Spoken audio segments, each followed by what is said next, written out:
जिहड़ा एक top part first part Guru Nanak Dev ji के बारे वो अपलोड कर चुके हैं।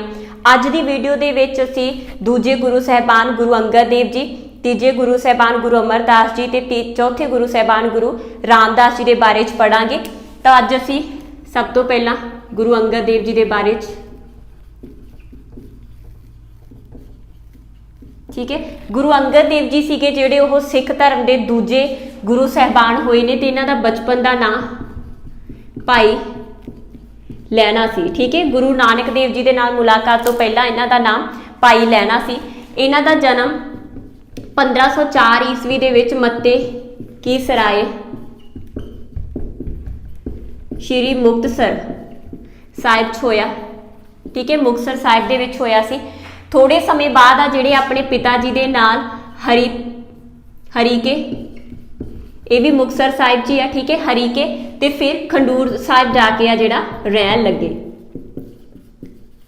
ठीक है, मतलब इन्हां दा जन्म बेशक मत्ते की सराय च होया पर इन्हां दा जिहड़ा बचपन हरीके ते अगला जीवन सी जिहड़ा वो खंडूर साहिब दे विच बीतिया। रीजन की सीगा कि उन्होंने मत्ते की सराय नूं छड्डिया फिर हरीके नूं छड्डिया, क्योंकि 1526 के आस पास आ जिहड़े बाबर के हमला जिहड़ा पानीपत के उपर हमला किया तो बाबर ने हमले करने शुरू किए, हमले किए पंजाब के उपर। तो उस उथल पुथल दे विच जिहड़े इन्हां दे पिता सीगे उन्होंने अपने परिवार समेत आ जिहड़ा पहला मत्ते की सराय फिर हरीके नूं छड्ड के वो खडूर साहिब आके रहन लगे। जे पिता की गल करिए तो पिता का नाम सी फेरूमल।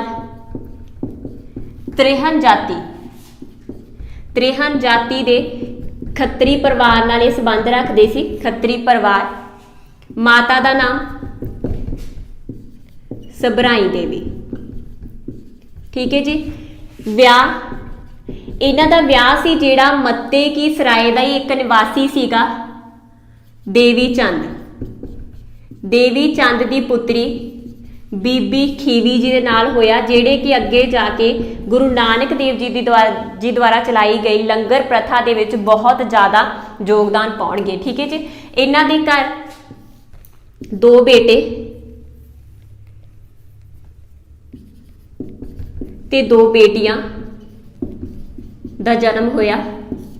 बेटे दातू ते दासू, बेटियां अमरो ते अनोखी। ठीक है जी, जे असीं शुरुआती टाइम की गल करते हैं तो गुरु अंगद देव जी सीगे जिहड़े वो दुर्गा माता दुर्गा दे भगत सी। ठीक है, दुर्गा देवी की पूजा करते सीगे ते हर साल ज्वाला मुखी कांगड़ा जाया करते सी। ठीक है, पर उन्होंने संतुष्टि नहीं सी मिल पा रही। एक बार जो वो वापस आ रहे सीगे तो खडूर साहिब दे विच उन्हां दी जिहड़ी मुलाकात हैगी आ वो भाई जोधा सिंह जी दे नाल हुंदी आ ते भाई जोधा जी तो वो आसा दी वार बाणी सुनते हैं। ठीक है, सॉरी हाँ, आसा दी वार दी बाणी सुनते हैं। आसा दी वार जिहड़ी कि गुरु नानक देव जी की बाणी सी, बाणी नूं सुनते आ ते गुरु अंगद देव जी इस बाणी तो इन्ने प्रभावित होए कि उन्होंने गुरु नानक देव जी नूं मिलण दा फैसला कर लिया। जो गुरु नानक देव जी नूं मिले तो उन्होंने शख्सियत के नाल उन्हां नाल गलबात करके उन्होंने कोल ही रहन का फैसला किया ते फिर जिहड़ी जिन्ना चिर गुरु नानक देव जी रहे उन्ना टाइम उन्हां दी सेवा सीगी जिहड़ी वो अंथक जतनां दे नाल उन्होंने सेवा की ते अंत दे विच सीगा जिहड़ा गुरु नानक देव जी ने इन्हां दी सेवा तो प्रभावित होके 1539 ईस्वी दे विच इन्हां नूं गुरगद्दी सौंप दी। ठीक है, एक नारियल ते 5 पैसे रख के गुरु नानक देव जी ने जिहड़ा गुरु अंगद देव जी नूं गद्दी सौंप दी ते गुरु अंगद देव जी आ जिहड़े 1539 तो लैके 1552 ईस्वी तक गुरगद्दी दे उपर विराजमान रहे। ठीक है, जे असीं इन्हां दे कारजां दी गल करदे हां किहड़े-किहड़े कारज कीते तां सब तो पहला ते मोस्ट इंपॉर्टेंट, ठीक है, गुरमुखी लिपि च सुधार।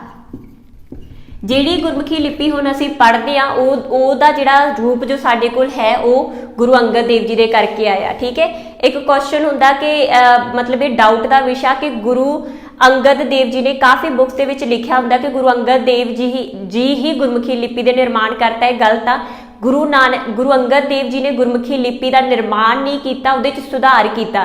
क्यों? क्योंकि आसा की वार आ जिहड़ी उहदे विच भी 35 अखरी दे विच ही लिखी गई आ 35 ਅੱਖਰੀ शब्द आ जिहड़े उह यूज किए गए आ सारे दे सारे, तो इहदा मतलब वो बाणी वो शब्द पहला ही एग्जिस्ट करते सी, गुरमुखी लिपि पहला ही एग्जिस्ट करती सी, पर उहदे च सुधार करने वाले कौन होए ने? गुरु अंगद देव जी। ठीक है, क्योंकि पहला जिहड़ी लिपि सी वो लंडे सी, मतलब कि शुद्ध नहीं सी, तो उन्होंने शुद्ध रूप देने वाले कौन सीगे? गुरु अंगद देव जी। इन्हां ने जिहड़ा बाल बोध भी तैयार किया इस लिपि दे नाल संबंधित। ठीक है, तो मोस्ट इंपॉर्टेंट गुरमुखी लिपि नूं एक नवां रूप देने वाले गुरु अंगद देव जी। उस तो बाद बाणी का संग्रह किया इन्हां ने, ताकि गुरु नानक देव जी की बाणी गलत हत्थां च ना जा सके, इस करके उन्होंने 976 जिहड़े गुरु नानक देव जी के शब्द सीगे उन्हां शब्दां नूं इकट्ठे करके अपने कोल रखिया, ते खुद भी सी जिहड़ा 62 शब्दां की रचना गुरु अंगद देव जी ने की। ठीक है जी। उस तो बाद संगत ते पंगत प्रथा नूं कंटिन्यू किया, खास करके लंगर प्रथा मतलब पंगत प्रथा दे विच इन्हां दी पत्नी माता खीवी जी का योगदान आ जिहड़ा वो बहुत सलाघायोग रहा। उन्हां दे यत्नां नाल काफ़ी ज़्यादा जिहड़ी पंगत प्रथा सी वो विकसित हुई।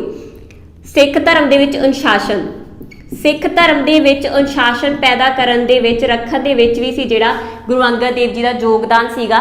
गुरु अंगद देव जी ने एक बार उन्हां दे जिहड़े दरबारी कीर्तनीय सीगे सत्ता ते बलवंत, उन्हां दे विच गुमान आ गया कि असीं आ जिहड़े कीर्तन करदे आ, इस करके सिख धर्म दे विच गुरु अंगद देव जी के दरबार दे विच संगत आउंदी आ, तो उन्हां दे जिहड़ा इह गैर अनुशासन रवैया सीगा उहदा विरोध करदे होए गुरु अंगद देव जी ने उन्हां नूं अपने दरबार दे विचों कढता सीगा। ते लेटर ऑन जदों उन्हां ने अपनी गलती का एहसास होया सत्ते ते बलवंत नूं, फिर उन्हां नूं माफ़ी भी दित्ती। ठीक है जी। उस तो बाद अखाड़े की स्थापना, गुरु जी ये मानते सी कि आत्मा के विकास लई, आत्मा के विकास के लिए बाणी का होना जरूरी है, गुरु का होना जरूरी है, पर शरीर के विकसित होने के लिए कसरत का करना जरूरी है। इस करके उन्होंने खडूर साहिब के विच सिखां नूं जिहड़ा सरीरक तौर पर तंदुरुस्ती प्रदान करने के लिए अखाड़े की स्थापना भी की सी। उदासी मत का भी इन्होंने खंडन किया। उदासी मत किहदा सीगा? गुरु नानक देव जी दे बेटे श्री चंद, बाबा श्री चंद की उदासी मत के नाल संबंधित सीगे।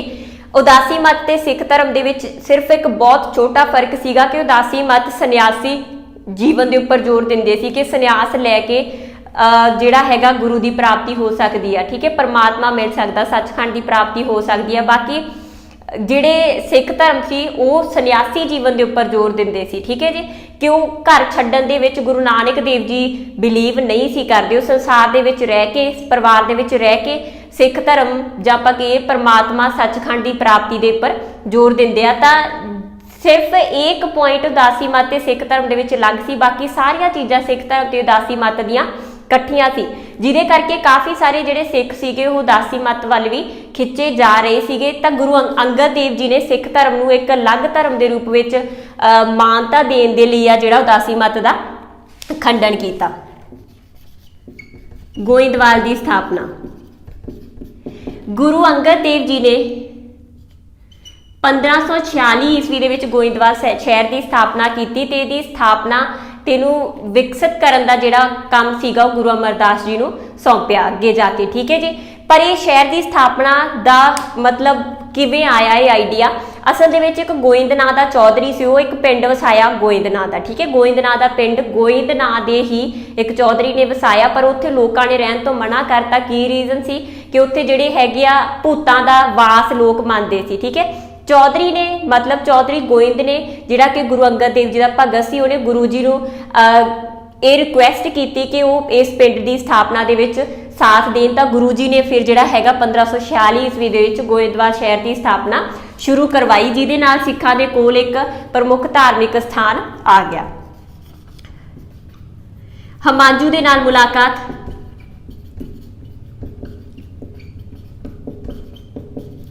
देखो 1540 ईस्वी दे विच कनौज की लड़ाई हुई, किन्ना किन्ना दे बिटवीन शेरशाह सूरी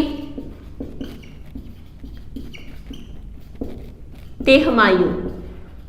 इस लड़ाई दे विच हुमायूं हार गया। ठीक है, ते 1540 ईस्वी दे विच आ जिहड़ा 15 साल दे लई ਜਿਹੜਾ ਸੀ ਮੁਗਲ ਸਾਮਰਾਜ ਦਾ ਦਿੱਲੀ ਦੇ ਵਿੱਚ ਪਤਨ ਹੋ ਗਿਆ। ਠੀਕ ਹੈ, ਇਸ ਹਾਰ ਤੋਂ ਬਾਅਦ ਹਮਾਯੂ ਗੁਰੂ ਜੀ ਦੇ ਨਾਲ ਜਿਹੜਾ ਮੁਲਾਕਾਤ ਕਰਨ ਦੇ ਲਈ ਆਉਂਦਾ, ਗੁਰੂ ਅੰਗਦ ਦੇਵ ਜੀ ਦੇ ਨਾਲ। ਜਦੋਂ ਆਉਂਦਾ ਤਾਂ ਗੁਰੂ ਜੀ ਅੱਖਾਂ ਨਹੀਂ ਖੋਲਦੇ। ਠੀਕ ਹੈ, ਹਮਾਯੂ ਜਦੋਂ ਆਉਂਦਾ ਤਾਂ ਗੁੱਸੇ ਦੇ ਵਿੱਚ ਹਮਾਯੂ ਤਲਵਾਰ ਕੱਢ ਲੈਂਦਾ। ਜਦੋਂ ਗੁਰੂ ਜੀ ਉਹ ਤਲਵਾਰ ਕੱਢਦਾ ਤਾਂ ਗੁਰੂ ਜੀ ਅੱਗੋਂ ਆਖਦੇ ਆ ਕਿ ਇਹ ਤਲਵਾਰ ਸ਼ੇਰ ਸ਼ਾਹ ਸੂਰੀ ਦੇ ਨਾਲ ਲੜਾਈ ਕਰਦਿਆਂ ਕਿੱਥੇ ਸੀ। ਠੀਕ ਹੈ, ਤਾਂ ਇਹ ਇਸੇ ਬੋਲਾਂ ਦੇ ਨਾਲ ਸੀ ਜਿਹੜਾ ਹਮਾਯੂ ਉਹਨੂੰ ਆਪਣੀ ਗਲਤੀ ਦਾ ਅਹਿਸਾਸ ਹੁੰਦਾ ਤੇ ਉਹ ਗੁਰੂ